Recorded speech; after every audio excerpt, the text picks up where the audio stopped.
মিরপুরের মতো চট্টগ্রামেও দর্শক খরা, ক্রিকেটারদের পারফরমেন্স যার অন্যতম মূলে। তবে এর জন্য আগের কমিটির কম বিনিয়োগকেই দায়ী করছেন বর্তমান অ্যাডহক কমিটির ফিনান্স বিভাগের চেয়ারম্যান ইসরাফিল খসরু। দর্শকদের দুর্ভোগ কমাতে সাগরিকার গ্যালারি সংস্কারের চিন্তা করছে অ্যাডহক কমিটি। মাঠে দর্শক খরা, বাংলাদেশ ক্রিকেট থেকে মুখ ফিরিয়ে নিচ্ছে সমর্থকরা, যার সবশেষ প্রমাণ নিউজিল্যান্ডের বিপক্ষে ওয়ানডে সিরিজ। ঢাকার মতো চট্টগ্রামেও গ্যালারি প্রায় শূন্য। নিম্নমুখী পারফরমেন্স আর মাঠের বাইরের বিতর্কিত কর্মকাণ্ডের প্রভাবে স্পষ্ট। দর্শকদের আস্থার সংকট দেখছে অ্যাডহক কমিটিও। তার জন্য ক্রিকেটারদের পারফরমেন্সের চেয়ে তাদের পেছনে আগের বোর্ডগুলোর কম বিনিয়োগ দায়ী বলে মনে করেন ফিনান্স কমিটির প্রধান ইসরাফিল খসরু। প্লেয়ারদের পিছনে যে পরিমাণ রিইনভেস্টমেন্ট হওয়া উচিত ছিল বিসিবিতে বিগত সময় করা হয়নি, উল্টো হয়েছে।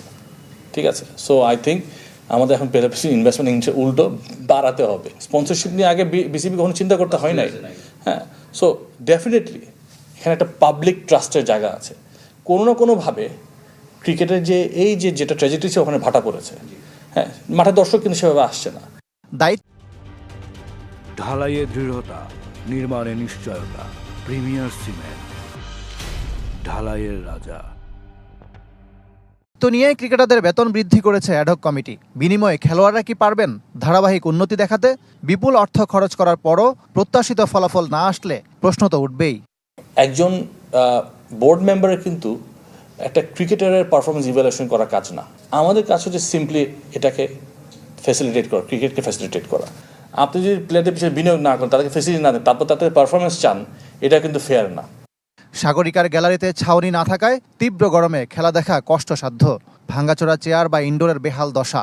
দর্শক মাঠে ফেরাতে স্টেডিয়ামগুলোর সংস্কারও জরুরি। প্রতিষ্ঠাকাল 2011-12 ওই সময় পর থেকে কিন্তু কোনো মেজর কোনো আপগ্রেডেশন হয়নি। আপনি যদি স্ট্যান্ডটা দেখেন, ওখানে শেডগুলো নাই, দর্শকদের কষ্ট হয়। কাজ অনেক, তবে অ্যাডহক কমিটির হাতে সময় কম। নির্বাচন দেয়াই তাদের প্রধান দায়িত্ব।